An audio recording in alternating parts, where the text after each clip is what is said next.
今回のセミナーで学んだことは何ですか？はい、ヒントにがなったのが、今日たまたまこの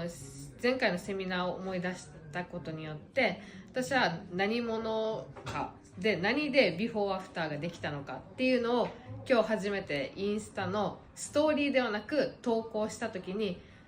どういうもの、どんなもの使ってるのとか、ビフォーアフターって何とか、数字って何っていうのをバンバン来た時に、